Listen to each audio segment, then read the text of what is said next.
Dear viewers, welcome back to the analysis of YOLENO TV. I hope you're well from wherever you're watching this channel. I'd like to start by appreciating everybody who is making this channel grow. If you wish to support us, just subscribe to our channel and give this video a like. So in today's newspaper, that is the Nation newspaper and TAIFA Leo, the headline of those newspapers have indicated one Kenyan citizen who William Ruto used during campaign to campaign with as a symbol that he was in support of that group, but it is alleged that to date that citizen has not received any kind of help from this government, and it is alleged that until now that citizen is still suffering the way she used to.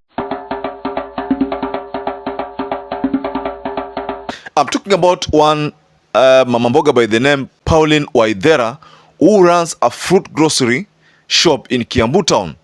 She's one of those people who proposed Ruto's nomination when William Ruto presented his papers for clearance by the Electoral Commission on June 4th, while Calvin's Okoth, who also was in that entourage, was a boda operator in Kangemi, Dagoretti North.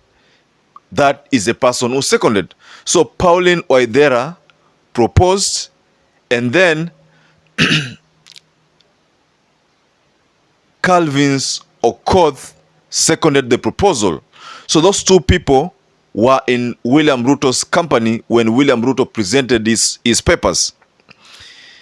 There is a picture I've shared where the two are pictured accompanying the DP as he went through the pre-debate preparations ahead of the 90-minute discourse jointly produced by Kenya media houses that Raila Amolo Odinga did not attend. So in today's dailies, Pauline Waithera has featured in today's newspapers, and the topic there is that they used me and dumped me. That is a version of the Nation newspaper. What does that mean, ladies and gentlemen? By now, it is pretty clear, and it's absolutely clear, that the government has not supported mama mbogas. Pauline Waithera was one of those people who proposed William Ruto as the president when William Ruto presented his papers at the IEBC. She again accompanied William Ruto when William Ruto had gone for that debate. That made some sense to the mama mbogas who thought that now this is the person that we've always wanted to have as the president. I think that message, Peter, that message was conveyed in a way that nobody would have ever imagined that if this government came into place, then it would go against the promises that it made to those groups. Calvin's Okoth was also part of that team, and he seconded that proposal by Pauline Waithera. I remember there's a certain narrative that was propagated online that Hussein Mohammed had pushed Pauline Waithera. I think that was now that time when there was the debate, during the pre-debate session, when William Ruto attended that session, and Raila Amolo Odinga, of course, did not attend because he said that he could not be in the same podium with William Ruto. Of course, that's what he said. But then back then, part of William Ruto's team was Mama Pauline Waithera. So it is alleged that to date, William Ruto has not assisted Pauline Waithera, despite the fact that he used Pauline Waithera to send a certain message to a certain group of people in Kenya. Should I remind you that this government was formed on the basis of alleviating the hustlers from that hustlers bracket. Should I remind you about that? That is not something that I'm supposed to remind you in this group, because it is available in the public domain.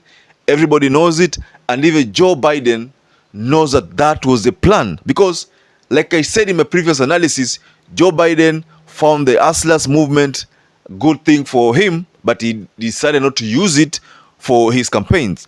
So William Ruto used that narrative to his advantage, but the truth of the matter is that this government, I'm maintaining that is not a government of the hustlers. It is a government of the rich, by the rich, and it seeks to make the rich richer.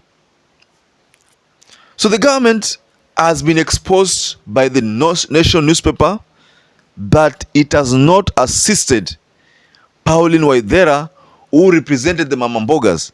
And I started by saying that Pauline Waithera runs a fruit grocery.